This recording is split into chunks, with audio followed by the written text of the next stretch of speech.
Hello, and welcome back to the Belonging at Work Summit. Our next guest is a skilled healing practitioner, dynamic speaker, and valued strategist, none other than Ndefo. Nkem is the founder of Lumos Transforms and creator of the Resilience Toolkit. She is known for her unique ability to connect with people of all types by holding powerful healing spaces, weaving complex concepts into accessible narratives, and creating synergistic and collaborative learning communities that nourish people's innate capacity of healing, wellness, and connection.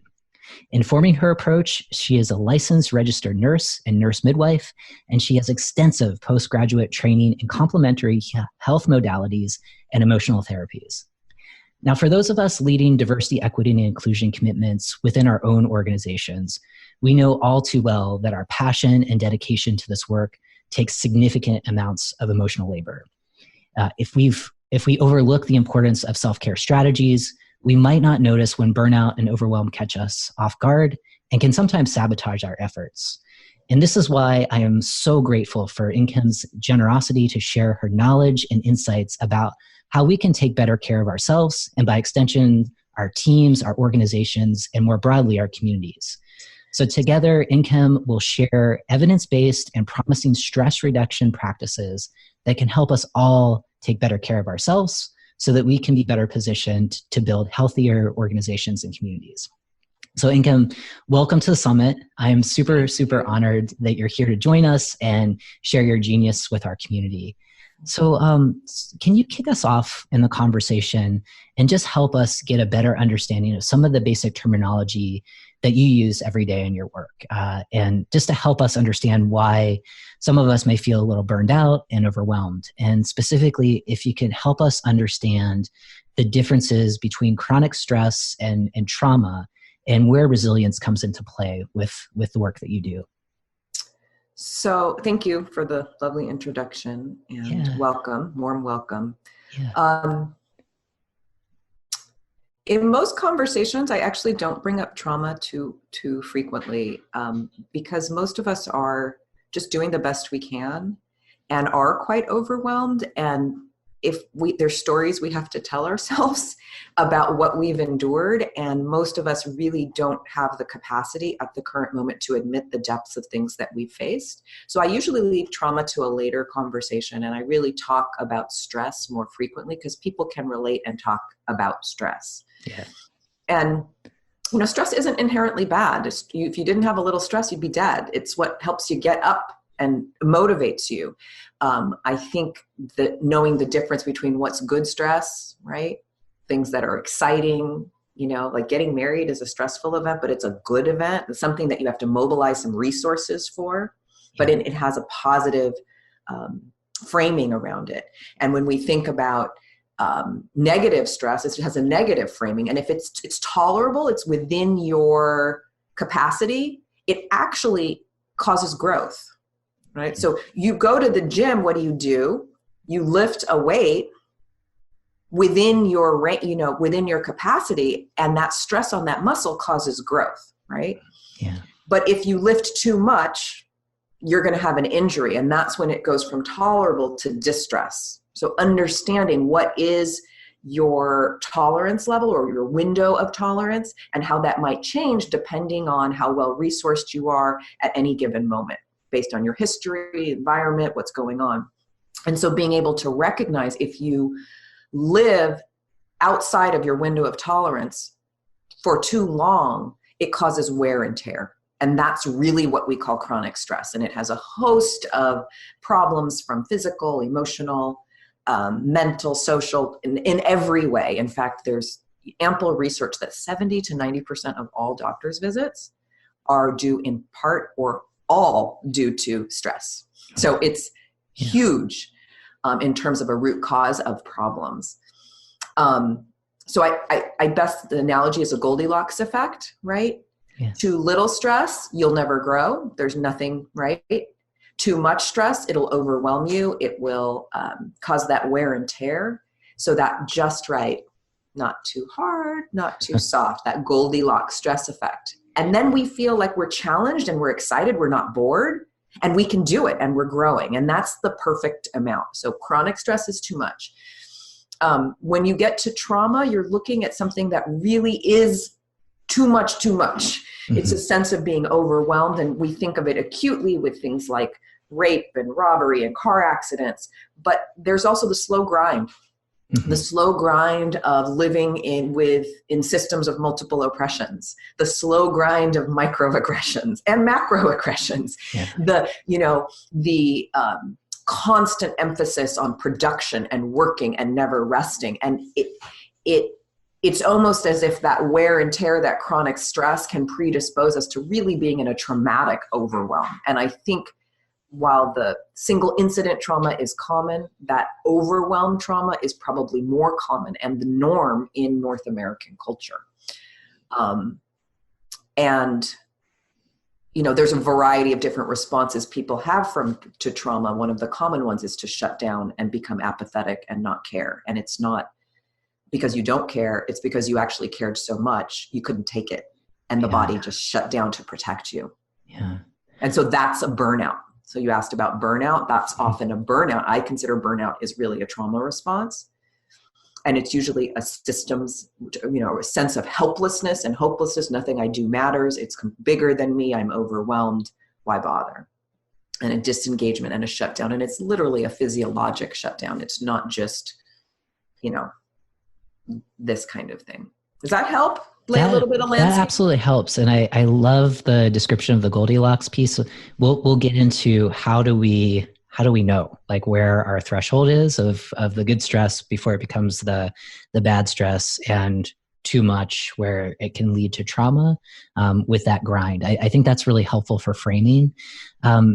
With resilience, I want to go to your resilience toolkit because I would love for you to kind of introduce where that comes in. And I think in the toolkit, and that's a resource we'll share after this conversation, you describe how chronic and or traumatic stress decrease resilience. And you state, without a system of managing and mitigating stress, the slightest trigger can send us into a spiral of negative physical responses. Instead of bending and recovering, we break and shatter. As stresses continue to pile up, it becomes increasingly difficult to dig ourselves out. So share with us a little bit more of kind of your definition of resilience, and then talk a little bit about how stress and trauma have this negative impact on our ability to kind of lean on resilience to overcome it. So resilience is often in North American culture thought of as grit or perseverance. Yeah. You push and you push and you push, right? Which is a quality. To have that strength, that ability to endure is a quality of resilience, but it's not synonymous.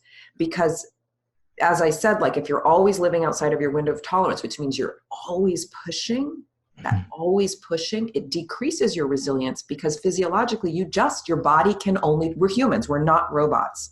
And even robots, I think, have breaking points, right? Yes. And so understanding that we have a breaking point, so that always pushing, it's like if you're always driving a car on an empty tank, there's going to be damage to that vehicle.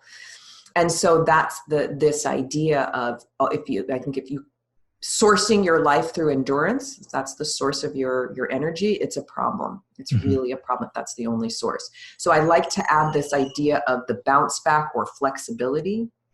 But just having bounce back and flexibility is also problematic, because then you're like a piece of cooked spaghetti.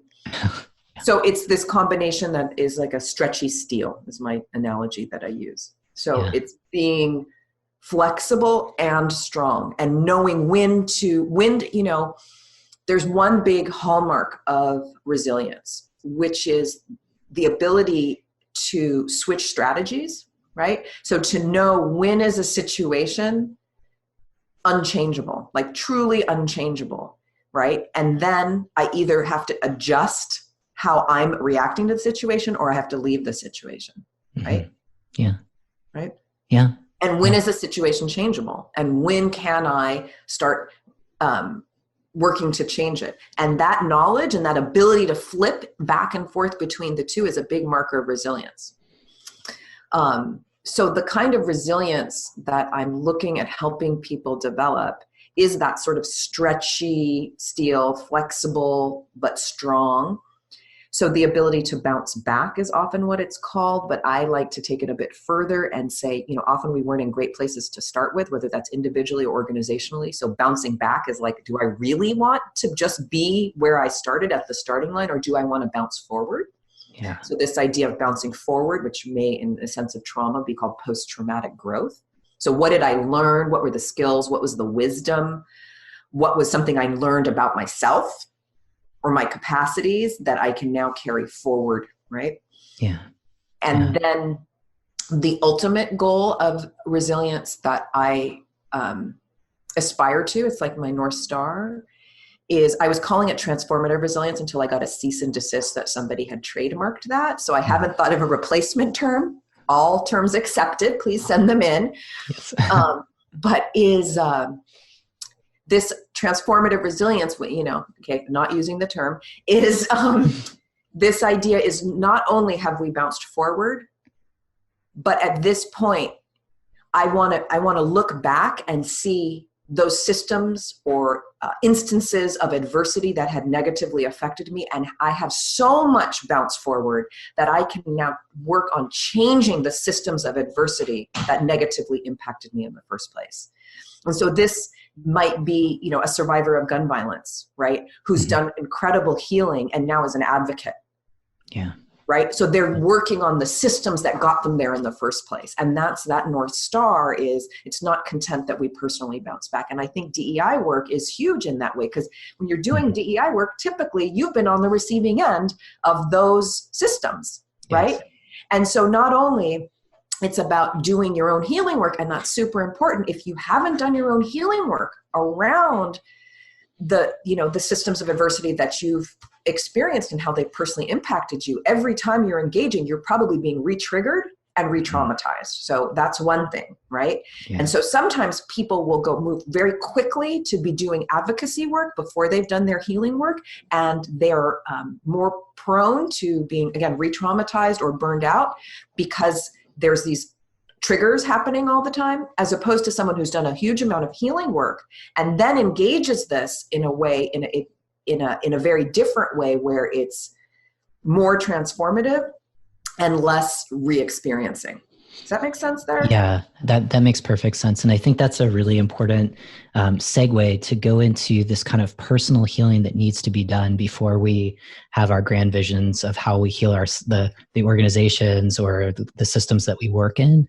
And so I'm curious, in your own practice, can you share more about how you work with individuals to develop systems for managing and mitigating stress? And so, like, as you're thinking about your response, what are some of those individual strategies that you help people come up with? Because it seems like on the personal level, it is very customized, and then what are some of the benefits that you've seen with the folks that you've worked with? So I think we are quick to focus on external dimensions of change, and we neglect internal dimensions of change. Yeah. And how you do things is how you do things, right? And so just a plug of why the internal dimension of change is so important. It's not a fluff at all. When we're stressed, our thought process, we're more closed intellectually, in our brains. We're less open for learning, in other words. We are more rigid. We're not flexible problem solvers, okay? And this is coming from, there's a sense of threat. When we're stressed, a stress response is a threat response, right? It's a defense response. And so when we are stressed, we're in a threat response. Yeah. We are protecting, so we're either fighting, protecting, or running away, fight, flight. And there's other responses as well, but that's a very common one. The other ones are probably stronger and more impactful. But even that one alone, if that's your state you're in, the solutions that you are visioning are fight-flight solutions. Mm-hmm. Yeah. Diversity, equity, and inclusion does not exist in a fight-flight world. It doesn't exist.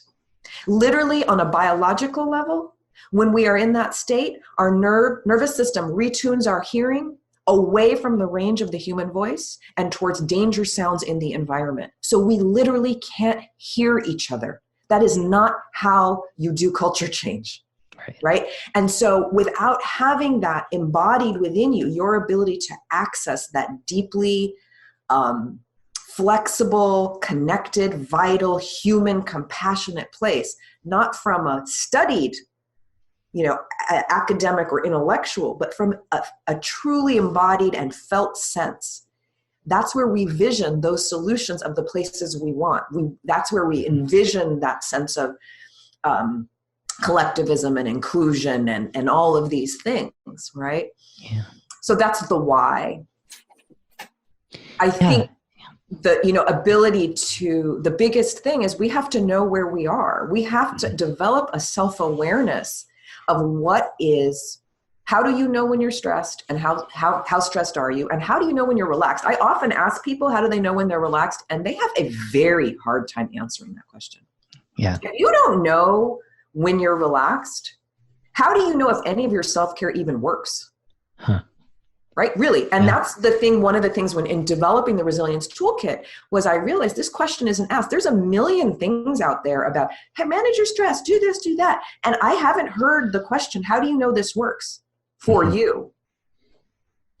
How do you know when to use it? How long to use it, right? If you don't have that internal knowledge, so a big part of the resilience toolkit isn't a co-exploration of people's lived experience of varying degrees of stress and relaxation on a physical level, on a emotional level, how you are relationally. And so we explore that, and people have, there's similar answers because, we are in a human body, but people have their own tells to know for themselves. And so without that knowledge, you're really hampered in any attempt to do self-care.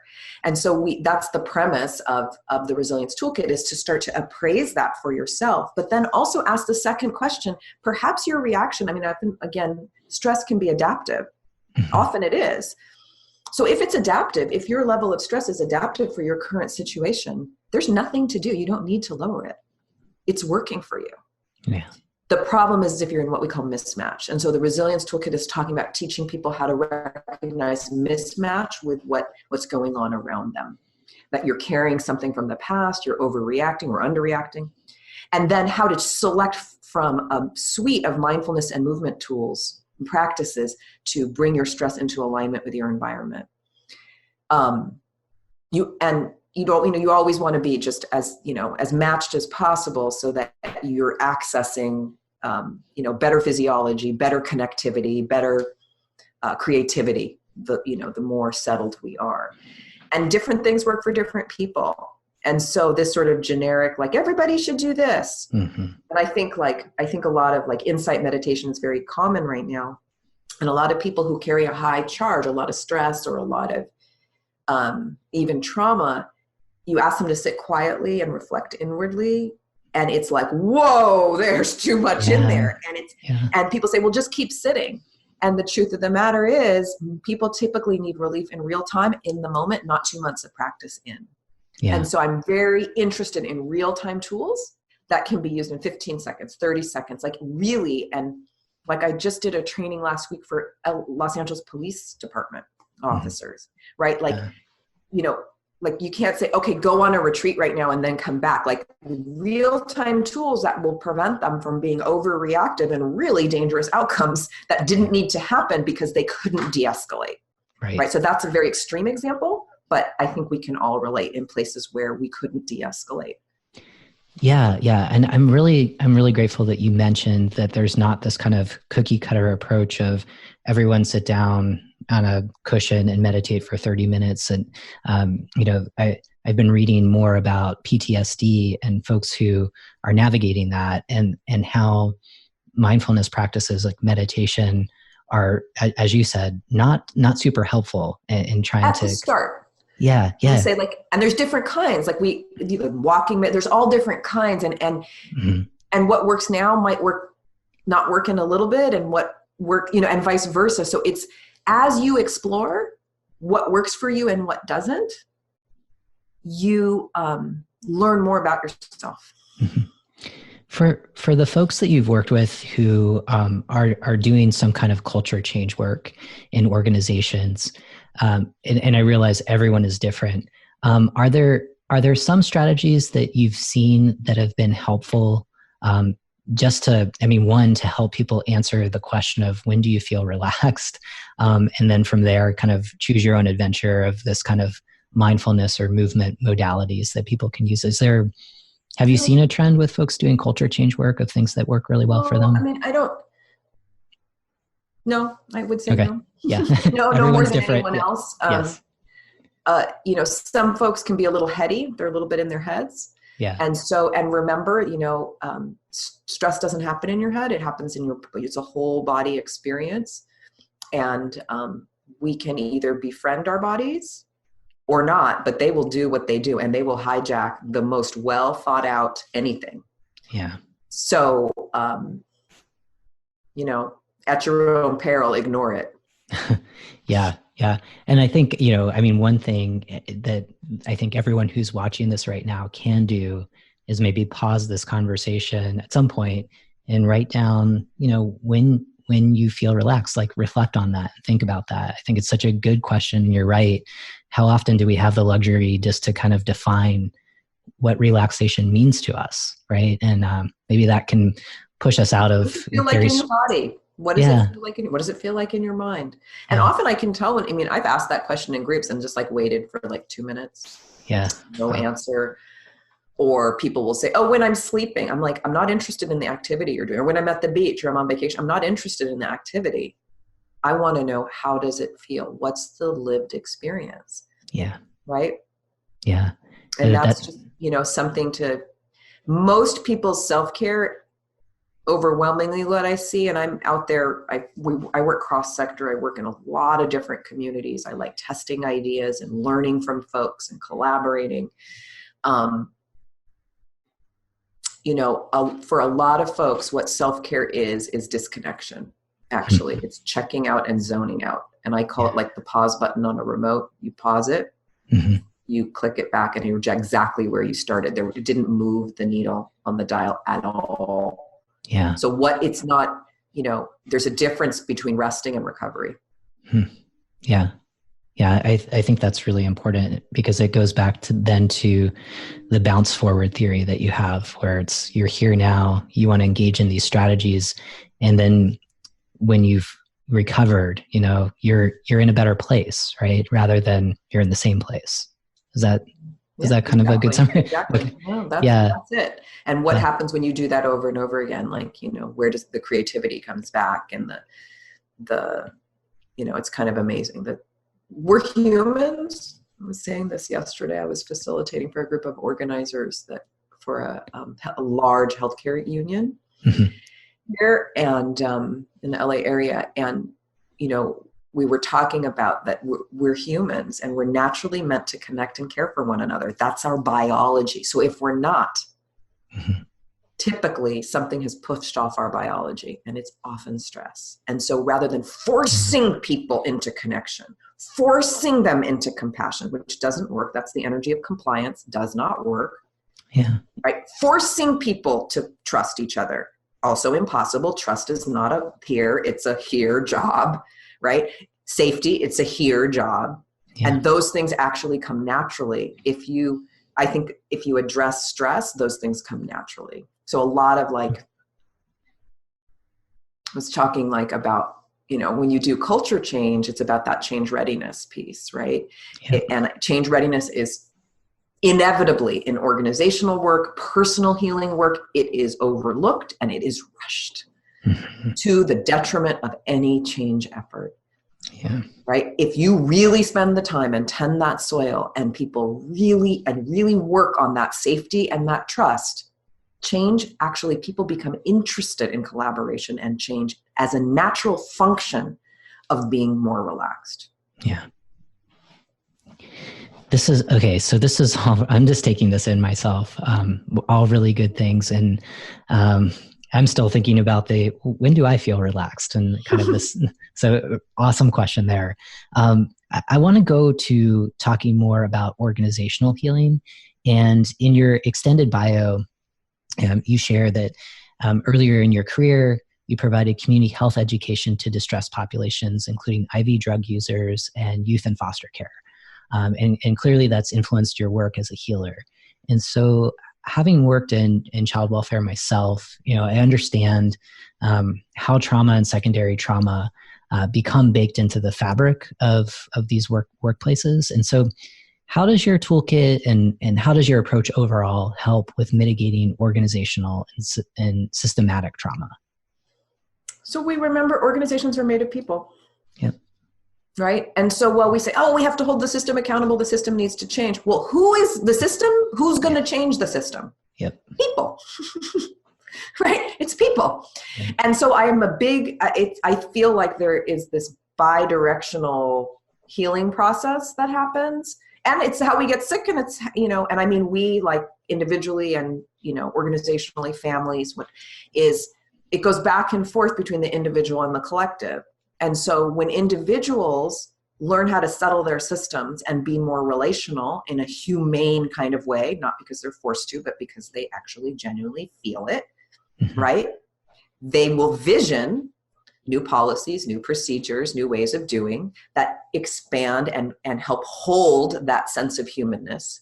And with that greater sense of humanness, there's more relative safety for the individuals. The individuals can then do more of their settling work, and they vision a little more. And so back and forth, it's not this idea like, oh, like we just get people good, right? They're change ready, and then we do the change. Okay, then we're good. It's a constant back and forth, because truthfully, you can't vision that world from a stress state. You literally cannot vision it. So you've got to create a little more space around yourself to open your vision. Yeah. And then you implement, which opens more vision. And so that back and forth process. And, many organizations are typically interested in training. That's what they want. They think you can just do it by education, by fiat. Yep. And they often will undertake too much change at one time. So like some of these, what I look at as markers of an organization in crisis. And so it's a conversation with leadership, and I mean formal and informal leadership, about, what this process takes, and really trying to front load that change readiness piece as much as possible, as much as people are able to hear it, about me being in a settled place when I do consulting work with an organization, because it's even more important than what I'm saying is there's a feeling they have when we talk, where it's like they settle and their vision opens, and it's like when their vision opens, resources open that weren't there before. Yes. Because they're not in a sense of scarcity and hurry, and you can see this softening. And then if you push too hard, it's going to overwhelm them because it's outside of their window of tolerance. So what can we do now to create a little bit more breathing room, and know that this is a process that we're going to be doing over time? But when I recognize the markers again of an organization that's been traumatized, there's crisis, there's hurry, sense of scarcity, lack of trust, all of the things that we know bring out the worst in people. Yeah. And so it's an ongoing process. It's different for every organization, just like it's different for every person. For you in your own practice, how do you measure, when an organization is open enough, they're relaxed, or at least they can do the visioning with you, where they are kind of on the pathway to success, however you define that in the work that you're doing when healing systems or organizations? I actually had this conversation with an org dev person yesterday, and we were talking about how there's quantitative stuff, but what about the qualitative? Like, how are we doing this? And so we both of us got that little spark in your eye, org dev people, we were like, like we sense a project coming, right? Yes. We sense a project, a little collab, and it's a big organization. They have like 100,000 members. It's a big organization. So I was like,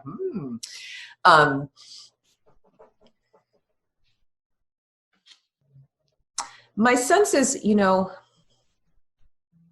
everybody, there's a sense of magic in some of this work, right? And we have to have rigor in the way we approach it. We have to have structure, and we have to have,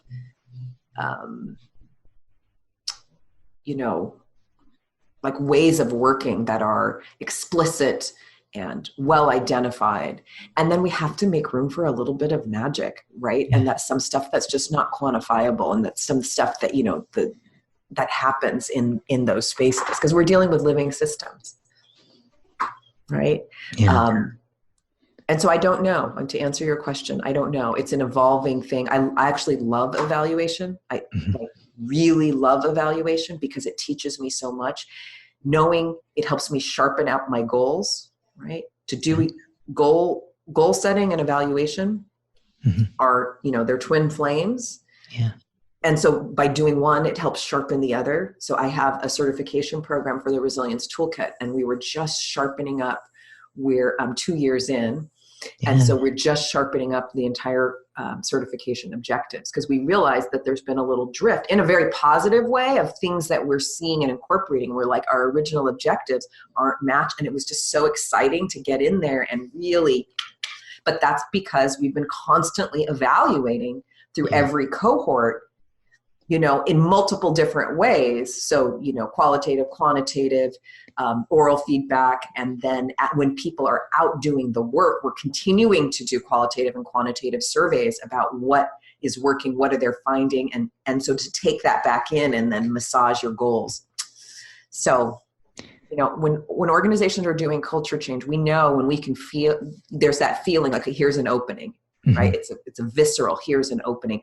But it's also your skill to attune and be responsive to who you're working with, that you don't overshoot. Give them, they don't have the stomach for that amount of change. And you're going to push them into stress. So this is, again, why if you can front load more of that change readiness and build those internal resilient, those wells of resilience, they're going to have a bigger window of tolerance for a larger change effort. And still, it needs to be paced. It's got to be paced. Absolutely. And so, as you're saying this, it makes sense, right? You don't want to overwhelm people that reach out to you to say, hey, we need your help. And they might be in that crisis mode. They might not. I mean, hopefully you can bring them back from crisis mode if they're in it. But how do you, what are some of the indicators as you're kind of mapping out where you can go and you're assessing how ready that organization is to change, when you're kind of getting close to, oh my gosh, this leadership team feels overwhelmed? Are there kind of signs that you can see where you kind of take a step back and adjust? For me, yes. Yeah, Is so we have in our upcoming certification cohort, there's a DEI consultant who is just registered, and she took the course for herself, the consumer course that's just out, for the community. Yeah. And she took that for herself, and she realized, she's like, oh, this is the missing piece in the work that I do.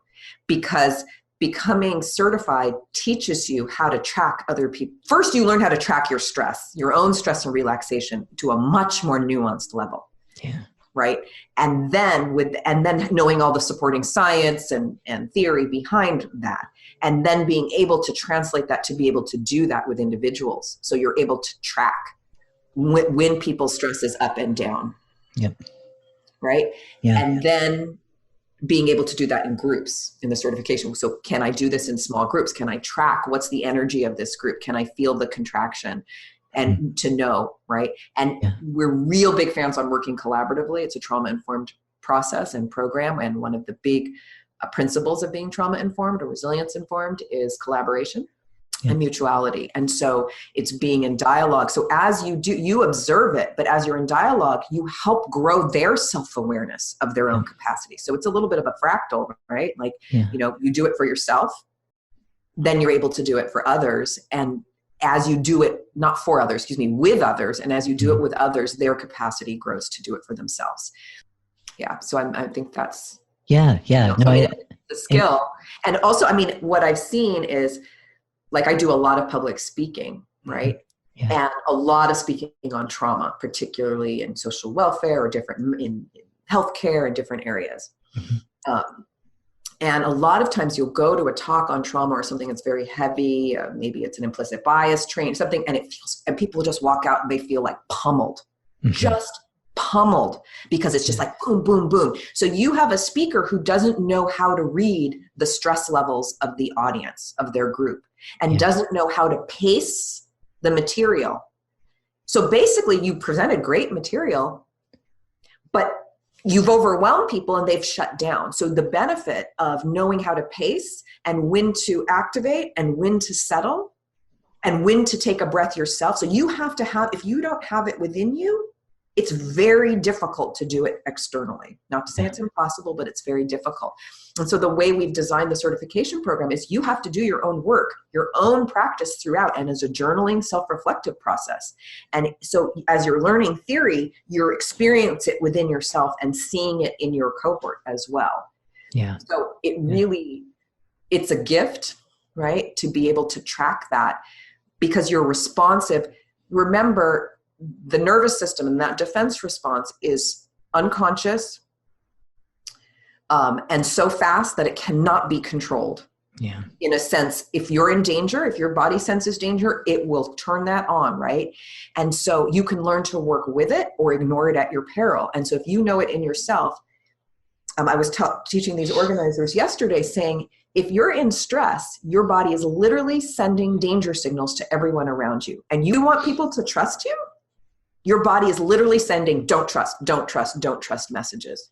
Yeah. So I don't care how perfect what you're saying is, you have the best implementation plan, don't trust, don't trust, don't trust. Yeah. Yeah. So befriend it, learn how to work with it and settle, and you're going to send trust messages. Yeah. And everything you do will be more effective because people will ping off of that. They go, I don't know why, I feel so comfortable. Wow, suddenly I'm open to something, right? Because they're literally downloading off your nervous system. Yeah. It's that kind of the energy field, right? I mean, like, and people can pick up on that. Yeah. Yes. All of the things, all of these kind of subtle nonverbals, right? And I really like what you're talking about with how the certification program goes to helping us be more self-aware.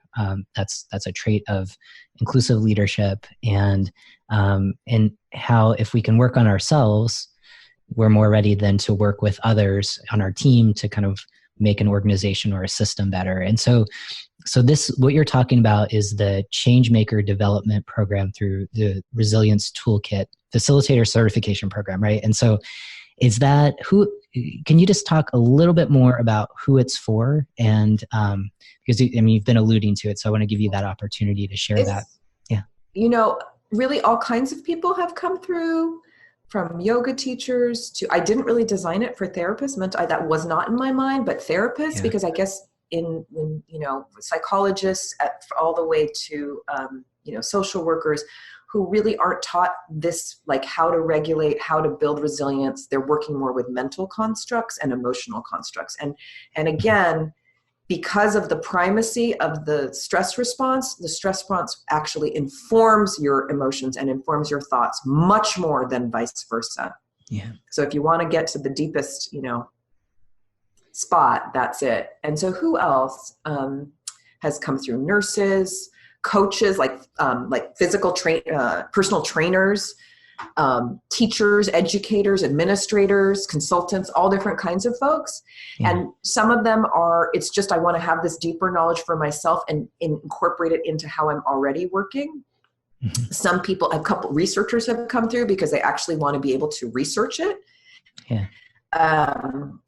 Some people want to just directly do the resilience toolkit and nothing else. They're not actually doing anything else at this point. Like that's their main bread and butter. But most people are incorporating it into either a way they work with healing, consulting, teaching, and it gives you a different lens to look at and realize that this is something that's affecting all of us, and how to make friends with it and harness the power that's there.